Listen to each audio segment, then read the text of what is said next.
नमस्कार। Breaking fast समाचार में मैं फिर से आपका स्वागत करता हूं और हिंदी हाई स्कूल सोसाइटी का निर्वाचन को लेकर एक जो समाचार था, एक जो ब्रेकिंग समाचार था, हमने ब्रेक किया है। और इस पूरे विषय को लेकर जो निर्वाचन के जो ऑफिसर है, इस चुनाव के जो ऑफिसर है, ऑफिसर होने के साथ ही एक सीनियर अधिवक्ता भी है BL अग्रवाल जी, और मैं उनके पास सीधे उपस्थित हूँ। और जो 10 लोगों ने जो विड्रॉ किया है, विड्रॉ करने का कारण क्या है और यह जो नियम है, किस तरह का नियम यहाँ बनता है, इनका क्या कहना है, इस पूरे विषय पर मैं थोड़ी जानकारी लेने के लिए पहुँचा हूँ। सबसे पहले आपका स्वागत करते हैं। नमस्ते ललन जी, नमस्ते। ये जो 10 व्यक्तियों ने जो लेटर लिखा है, ये लेटर मुझे नहीं लिखा है, ये सेक्रेटरी हाई स्कूल सोसाइटी को लिखा है कि हमारा नाम जो है बैलेट पेपर से कैंसिल कर दिया जाए, मनोनयन से कैंसिल कर दिया जाए। 10 व्यक्तियों ने लिखा है। तो ऐसा मैं चुनाव की प्रक्रिया के बारे में आपको बताता हूँ कि चुनाव का नॉमिनेशन का लास्ट डेट था 25 अप्रैल। 24 अप्रैल से 25 अप्रैल, 25 से फिर था 28 को 25 को था स्क्रूटनी। 24 को नॉमिनेशन। हाँ, 25 को स्क्रूटनी था। स्क्रूटनी के दिन जो है 30 नॉमिनेशन थे। 30 में से एक वैलिड नहीं पाया गया, वैध नहीं पाया गया, इसलिए 29 को हमने जो है डिक्लेयर कर दिया वैध बोल करके। स्क्रूटनी के समय में भी एक ऑब्जेक्शन आया था एक सदस्य का कि हाई स्कूल सोसाइटी का धारा 20 के मुताबिक जिस व्यक्ति ने 3 जनरल मीटिंग लगातार अटेंड नहीं की हो वो अयोग्य होता है, किंतु उस सदस्य ने किसी का नाम नहीं दिया था। तो बिना नाम दिए एक भेग जो है एलिगेशन नहीं होता है। कोई नाम दिया होता तो मैं सोसाइटी के जो करता धरता है उनसे पूछता, भाई ये जो कंप्लेंट आई है या ऑब्जेक्शन आया है ये सही है या गलत है। एक जनरल एलिगेशन लगा करके और आप इंक्वायरी कीजिए, आप नाम कैंसिल कीजिए किसी का, ये नहीं होता है। जनरल एलिगेशन में भी आप देखते हैं कि जो सज़ा याफ्ता है 2 साल का, वो अयोग्य हो जाता है कैंडिडेट के हिसाब से। जिसका बाकी जाए का पैसा बाकी है वो अयोग्य हो जाता है। तो ऐसे बात होने से क्या है कि दूसरा पक्ष का या दूसरा मेंबर आके ऑब्जेक्शन देता है कि फलाने आदमी का देखिए सजा हुआ है, ये प्रमाण हमारे पास में। मतलब नाम मेंशन करना जरूरी है। नाम मेंशन करना, तथ्य मेंशन करना कि इस आदमी ने ये मीटिंग अटेंड नहीं की है, एक भी नहीं की है या 2 की है या तीनों ही नहीं की है। कुछ तो होना चाहिए तथ्य हमारे पास में ताकि हम उसका इंक्वायरी कर सकें। और ऐसे जनरल एलिगेशन सबका नाम पर देने से तो हमारे पास में इंक्वायरी का इतना स्कोप नहीं होता है। और ये भेग जो ऑब्जेक्शन होता है ये भेग ही समझा जाता है हमारे विचार से, हमारे विवेक से। तो मैंने अपने विवेक से जो है, क्योंकि उन्होंने नाम तो कोई दिया नहीं था, तो वो उस आधार पर कि भी 3 किसने मीटिंग अटेंड की है नहीं की है, किसी का नॉमिनेशन हमने कैंसिल नहीं किया। उसके बाद में पत्राचार शुरू हुआ।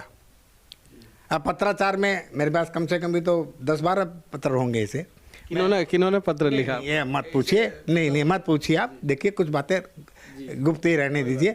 दोनों तरफ से आए हैं। मतलब 2 पक्ष है इस पूरे निर्वाचन में। हाँ, लगता तो ऐसा ही है। दोनों तरफ से आए हैं। किसी का मानना है कि नहीं 20 लागू है, किसी का मानना नहीं लागू है। लागू है या नहीं लागू है ये विचारणीय विषय है। इस पर विचार तभी होता यदि स्क्रूटनी वाले दिन आता था, हमको 2 घंटा समय मिलता, हम उस व्यक्ति के बारे में इंक्वायरी करते। हम पूरा में जाने वाला हमारा कोई ये जुरिडिक्शन नहीं है।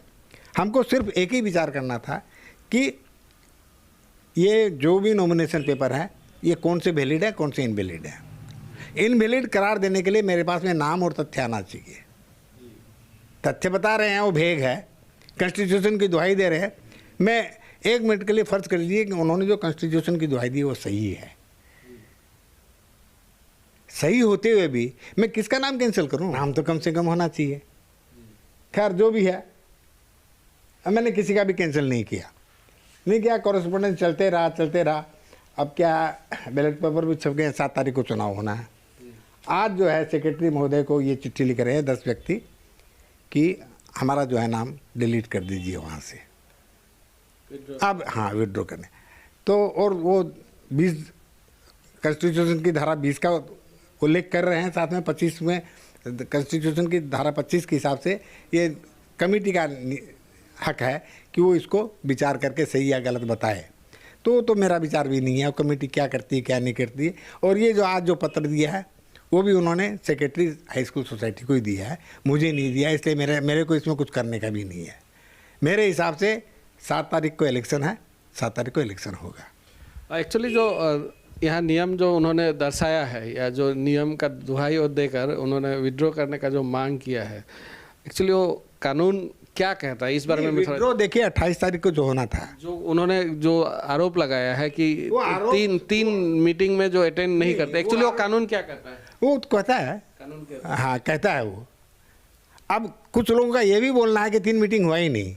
अब इन तथ्यों में तो मुझे जाने की आज के दिन जरूरत नहीं। एक पक्ष का कहना है कि 3 मीटिंग आज तक हुआ ही नहीं। हाँ। लेकिन जो इस तरह का इलेक्शन हुआ है कितने वर्षों के पूर्व हुआ है आपको? मुझे वो भी पूरी याद जानकारी, मेरे ख्याल मेरे पिछला निर्वाचन और इस निर्वाचन के बीच आज तक तीन नहीं हुआ था 3 जनरल मीटिंग।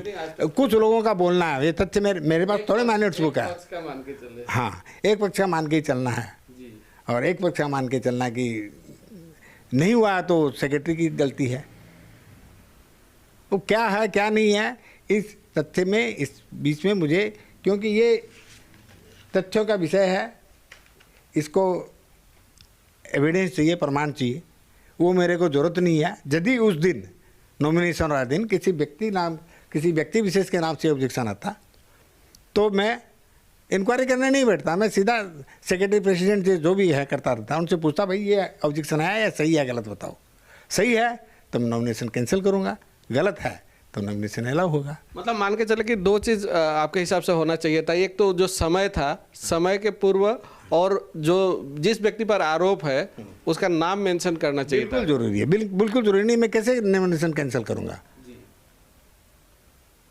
तो अभी जो निर्वाचन होगा, जो उन्होंने विड्रॉ करने का जो मांग किया है, जो निर्वाचन होगा, इन लोगों का विड्रॉ हो पाएगा क्या? ये जो बैलेट पेपर मेरे को अधिकार नहीं है, क्यों प्रोसेस शुरू हो गया है। 28 व्यक्ति के नामों से बैलेट पेपर छप गया है, उसी पर होगा। कोई बाइकआउट करते हैं तो करते हैं, पहले भी तो जनरल इलेक्शन में बहुत बाइकआउट हो चुका है। कोई बाइकआउट करते हैं तो करते हैं, कोई भाग लेते हैं तो लेते हैं। मुझे जो उस दिन इलेक्शन संपादन करना है करवा दूंगा, जितने लोग आएंगे उस हिसाब से इलेक्शन डिक्लेयर होगा। देखिए ऐसा है, मैं 1953 से हिंदी हाई स्कूल से जुड़ा हुआ हूँ। 1953 में एडमिशन लिया था, 1961 का बेच का मैं मैट्रिक पास हूँ हिंदी हाई स्कूल का। उस दिनों 100% रिजल्ट हुआ करता था।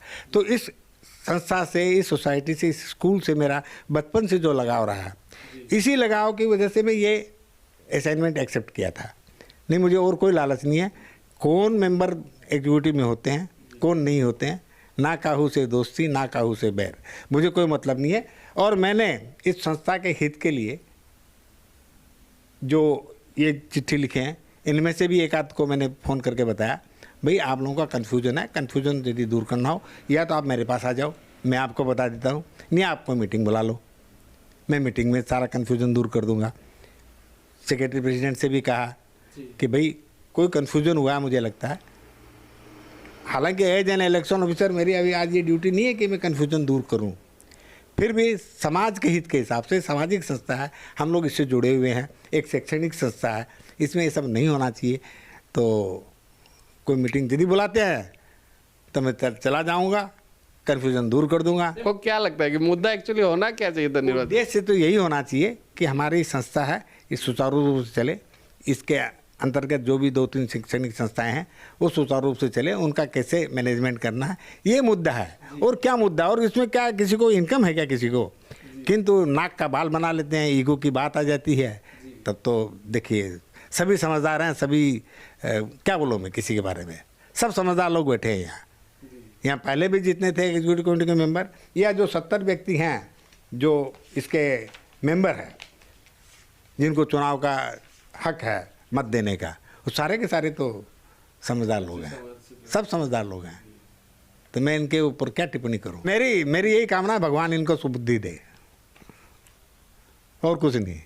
अभी इस बात को, इस मतविरोध को भूल करके चुनाव हो जाना चाहिए। मतविरोध आपस में फिर समय मिलेगा, मौका मिलेगा आप, और कुछ नहीं है, मैं कुछ नहीं है, ये खाली ये नहीं, ये मनभेद नहीं है, ये मतविरोध है। मैं यही कहूँगा कि सही अपने समाज के लोग हैं, किसी में मनभेद नहीं है, हैं, ये मत विरोध है। कुछ लगता है मुझे इसमें कुछ राजनीति भी शायद हो तो हो, पता नहीं। चलिए, निर्वाचन में थोड़ी नोकझोंक ना हो, राजनीति न हो तो शायद वो निर्वाचन का मजा भी नहीं आएगा, लेकिन इस तरह का एक विद्यालय में इस तरह का माहौल होना ये सही लक्षण नहीं है। सही लक्षण नहीं है, सही लक्षण नहीं है। काफ़ी समय दिया अपनी इतनी व्यस्तता के बीच, और हमने जो जानकारी लेने की कोशिश की, कई जानकारी है हम आपके द्वारा अपने दर्शकों तक रखने की हमने प्रयास की। धन्यवाद। आपने जो समय दिया बहुत बहुत धन्यवाद। धन्यवाद। एक बात और, 7 तारीख को आइएगा 11 बजे 11:30 बजे की स्कूल में, जब इलेक्शन होता है तो तब आपको और लेटेस्ट कुछ मिल जाएगा समाचार। जी, बहुत बहुत धन्यवाद। Thank you. और ये थे एडवोकेट BL अग्रवाल जी, और साथ ही जो इस निर्वाचन के जो ऑफिसर है उनसे हमने थोड़ी जानकारी लेने की कोशिश की इस पूरे मुद्दे को लेकर।